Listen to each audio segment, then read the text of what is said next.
Ministering Angels by Lori A. Thompson. Chapter 30. Saving Abram. Joe storms through the woods with Carl and Braden, the other two strongest boys of the group.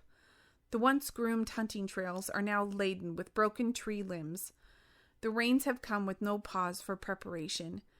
Copious amounts of rain beats down on the island, increasing its strength with the aid of incredible winds.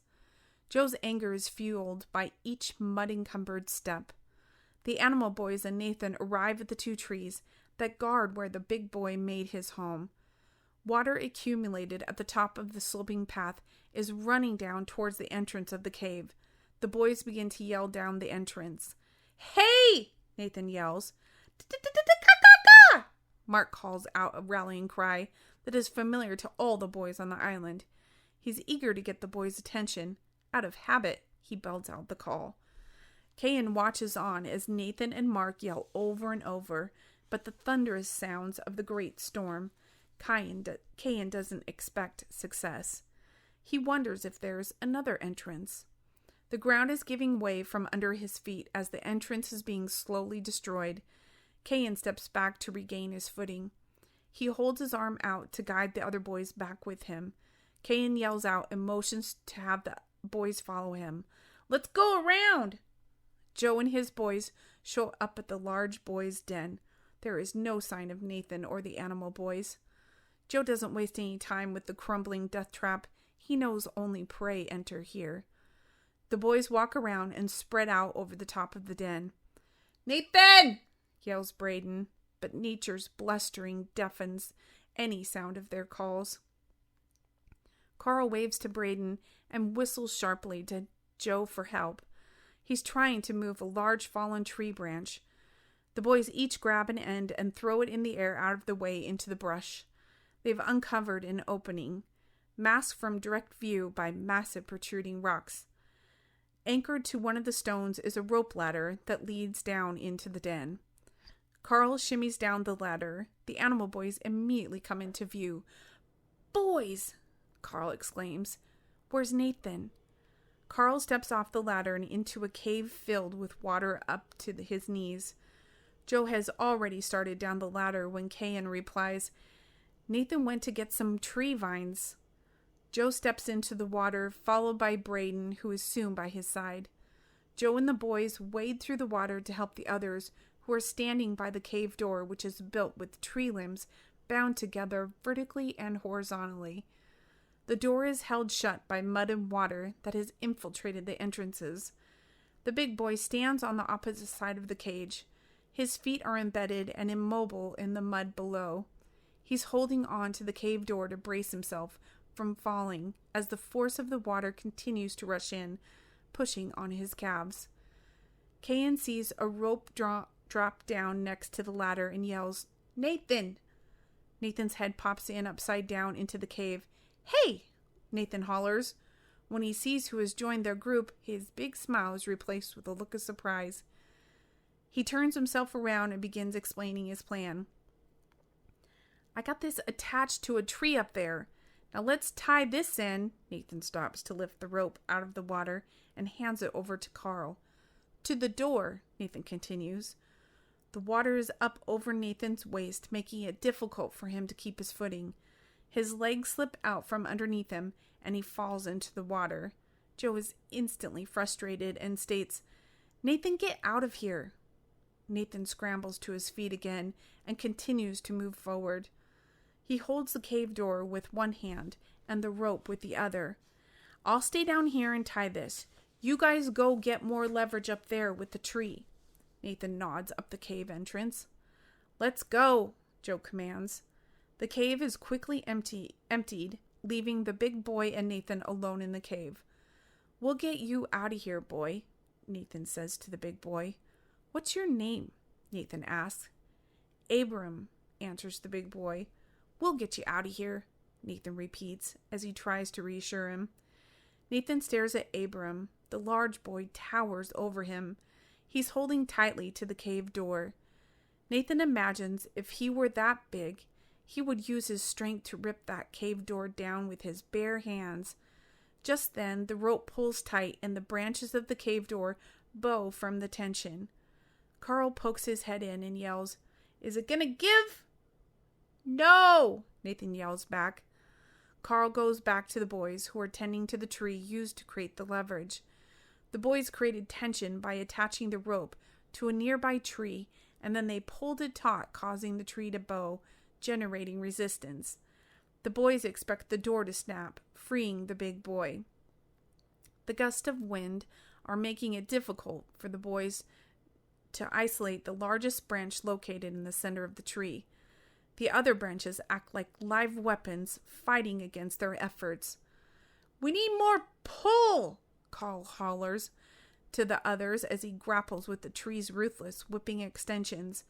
The boys grab another rope, wrap it around the base of the tree, and pull on both ends, using all their weight, while Mark attaches it to an adjacent tree. Joe tightens up the first rope to remove any slack. Once the rope is secure, they release the tree. The ropes slip from their set positions and a loud sound comes from the tree. Crack! The abutting tree is beginning to give way. "Get back!" Joe orders. The ropes slip up the trunk of the tree quickly, up to the next level of branches. One of the ropes catches hold of a thick protruding branch, which jerks back with enough momentum it snaps the rope at its weakest point. Nathan comes out from the cave when he hears the crashes of their contraption falling apart. Nathan walks up to Carl, ready to help get the ropes reattached. "Do you want to use this tree, or we can go up there," Nathan points as he explains, "and use that tree on the other side." Joe comes over and stands between Carl and Nathan. Looking directly at Carl, he gives firm, direct orders. "Gather the boys and return to the cave." Nathan loses it when he hears Joe instruct the boys to abandon the effort. "No! No! We can't leave!" cries Nathan, while tugging on Joe's arm. Joe balks at his pleas. "Who do you think you are, Nathan? I'm the leader of this group. You put everyone's safety in jeopardy.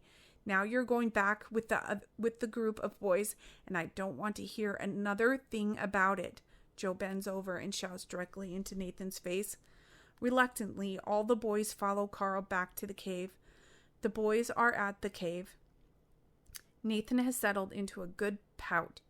The animal boys get distracted and make right with the idea of hunkering in for the evening. Joe has gone back out into the storm with Carl to bring back Abram. He is confident his axe is all he'll need. He has told the boys to stay put, and this time the boys respect his wishes. The storm has only gotten worse, and the task of releasing Abram is going to take stronger hands than they can offer. Nathan is anxious for their return. He's confident in their ability to free Abram and get back safely. It wasn't long, and they returned to a friendly greeting at the cave's entrance. Abram receives more and more attention as word travels that he has arrived. Exasperated with Nathan, Joe elbows his way through the crowd of boys fixated on Nathan. Nathan sees him coming and knows he has nowhere to run. Joe drops the axe he was holding in his hand as he comes right up on his person. Nathan stands and begins to walk backwards as he can feel Joe's frustration. Joe grabs his arm and drags him out of the main area. Andrew sees commotion, which deters him from any interest in Abram. He moves as quickly as he can to reach Nathan, but it is not quick enough. Joe is taking him to the back corridor, placing large boys at the door to stand guard, with instructions to keep everyone out. Joe throws Nathan to the ground and demands, "I want to know everything." Brad and the boys have been on their newly discovered island long enough to collect items useful for their survival. Animals, fruit, and roots that aren't available on their island are plentiful on this one. They have made temporary forts for shelter, but with the storm that is pounding the island, these are no longer of any use. It forces the boys to look deeper for cover within rock crevices as they become desperate to find safety. They are all diligently seeking under and around large stones embedded in the mountain, but it is Josh that finds the opening. Calling to the boys, the wind assists in carrying the desire for the boys to join him up and through the trees. Without haste, the boys gather and combine their efforts to build a fire, cook a meal, and prepare a spot for each of them to sleep. The storm is the worst they have ever experienced, and they have no idea how long it will last. Dry, solid shelter is a comfort. Nathan doesn't know where to start, but once he does, he doesn't know when to stop. Joe stands silent, listening to Nathan go on and on. The events aren't necessarily expressed in chronological order, but it really doesn't matter that much to Joe.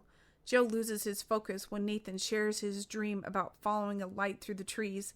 He doesn't take much interest in their crazy experiences of walking through stones or walking on water. Even if they could, Joe knows he never would, and he doesn't get how all this hunting for ghosts accomplishes anything. He is intrigued by the girl, but not enough to ask questions or want to find her. Nathan continues to ramble on about the cavern and the messages hidden in the lights, but Joe starts to worry about being away from the other boys for too long. He wonders if they are completing their assignments as instructed. Only chunks of Nathan's words are getting through his distracted mind. He cares very little about Nathan's topics, so little he's prompted to ask for clarification. Okay, Joe begins to interrupt to release himself from Nathan's lock on his constant yammering. Nathan, still determined to finish his thought, continues on about the capturing of light messages by closing his eyes. That's great, Nathan. Maybe you can show the boys that sometime, Joe continues to try to cut the story short. Nathan is clueless to the not so subtle hints and persists. Joe grows more and more impatient and realizes there is going to be no soft way of getting out of this conversation. Nathan, Joe speaks sharp and loud, making Nathan jump, which separates him from his train of thought. Nathan realizes he isn't even looking at Joe as he shares his experiences. He looks up at Joe and then sheepishly glances right to left, a bit embarrassed because it feels like he was talking to himself the entire time. I gotta get back and tend to the other boys, Joe explains. Nathan stands still, gazing up at Joe in silence, uncomfortable in the shift to interaction. His mind remains empty of any direction he could take the conversation to keep Joe's attention. Joe can tell he has made things awkward, which gives him even more of a reason to leave. So, yeah, we'll talk again. Joe starts to back up. After the storm blows over, okay? Joe turns and walks away. Find them! Nathan bursts out. Joe stops and looks back at Nathan. Find them? Joe questions, perplexed as to why Nathan just exploded those words. In shock himself, Nathan explains where the words came from, but he isn't sure what tugged it out of him. Those are the words from the lights in the cavern. Find them. Find who? Joe states as the word stirs his curiosity. I don't know, Nathan answers. Right, states Joe. Later. Nathan's response eases his conscience of any concern for cutting Nathan off. Joe smiles as he walks away with the boys who were standing as guards. Andrew runs in the corridor, desperate to find out what is going on. Joe motions to Carl when he rejoins the group. Have a couple of scouts give me an update on the storm, Joe states, patting Carl on the chest. I had them check earlier. You need to take a look, recommends Joe. Carl follows Joe. They watch as the gray, stormy skies fade to a black. A wall of shadow overtakes the horizon, moving towards the island slowly. We may need Nathan's sight to prepare for this one, Joe, Carl remarks. Joe returns to the cave and goes straight to the fire. He's going to need a livelier fire than this if they are going to use the wall this evening. The fire activity draws the boys' attention, one of whom is Nathan. Nathan approaches Joe while he is busy shifting the fire with a stick. Joe, Nathan speaks, surprisingly with a little fear. Joe sees it in Nathan and states, tonight you need to use the wall. There's another layer to that storm out there, and we need whatever you can give us. Joe throws a couple larger logs on the fire and then continues, "This is not the proper fire, but I'll get it there for you, Nathan. I'll get it there." Nathan stands by the fire, numb to Joe's excitement. He watches on as Joe administers the fire. Joe shifts the wood on the fire as he instructs others to fetch more wood and other items he needs. Nathan's disinterest remains unnoticed as Joe works around his frozen stance. Joe makes attempts to share his insight on fostering a revealing fire, but his comments remain as unimpressionable details to a seemingly unending task. "Here," Joe nudges at Nathan to get his attention. "We'll put some of this on," Joe states. Joe shoves a bundle of dried cuttings into Nathan's face so he can smell the plant's aroma. Nathan stands still as a soft, sweet smell fills his head. Joe pulls the bunch back, tosses it into the fire, then continues to stoke the fire. Andrew walks up to the fire and stands next to Nathan. Andrew looks down at Nathan, then Nathan looks up to Andrew. They have an unspoken agreement. Their gaze returns to the fire as their individual stances seem to meld, feeding off each other's attitude. The unmistakable distance between them and the ceremony grows as they notice the attentiveness of the surrounding boys. "We're about ready, Nathan," Joe yells over to Nathan across from the huge crackling fire. Nathan looks at Joe but is unresponsive. Cameron runs up to Nathan and forces his writing stick into his hand. The attachment Nathan has to this ceremony and the duty that once bound him is relinquished. Nathan looks down at the stick and then back up at the boys that crowd around the fire. He doesn't need this anymore. How will he explain it to these boys? Nathan looks at their anxious faces. They are all so eager to hear words that would guide them through the storm. Nathan knows that the more he is reaching and seeking has the knowledge to bring them comfort. Yet how is he supposed to share that idea with them? Nathan remembers how the ceremony used to always put him at ease. Now it just seems like a waste of time. He feels pressed to find the girl, to reveal the marking on the stone. Nathan goes over to the wall, thinking he can just go through the motions. He will give the boys what they want, and then he can get on with his quest. Nathan stands waiting patiently for the light to come, just as it has always done. He clears his mind and focuses on the sound of the beating drums. Nathan closes his eyes to block out any distraction. Nathan opens his eyes to get a glimpse of the boys. He wonders if any of them have noticed it is taking him longer than normal to begin drawing. In an effort to remain inconspicuous, he glances around the room quickly and then closes his eyes, only to reopen them immediately once more. This time, his concern is not for the boys. He has caught a sight of a shadow moving behind the last row of the boys. He begins sweeping the room with his eyes in an effort to spot it again. Nathan steps down from his place in front of the wall to address Joe. Nathan approaches Joe face to face, grabs his forearm, and maneuvers his view, so Joe's back is to the boys. Nathan tries to keep an eye on the room while he confers with Joe. I can't seem to draw right now," Nathan explains as he continues to look for the shadow. "What do you mean you can't draw?" Joe responds. "What's wrong? Is it the fire? 'Cause I can work on the fire. Hey, I'll go get some of that bark I've stored for smoking fish," Joe continues as he begins to walk away. "Hey, Joe," Nathan shouts to get Joe's attention. "I'm not sure what it is. It may not be the fire," Nathan explains. "What?" Joe questions. "Not the fire. I don't understand. What else could it be?" "I'm not sure. That's what I'm trying to say. I'm not sure working on the fire will do anything." Nathan continues to contest his situation. Nathan sees a shadow move again and responds automatically by bobbing his head out from in front of Joe to get a better look. This time, Joe notices and turns to see what Nathan looked at. Seeing nothing, Joe gets irritated with Nathan's behavior.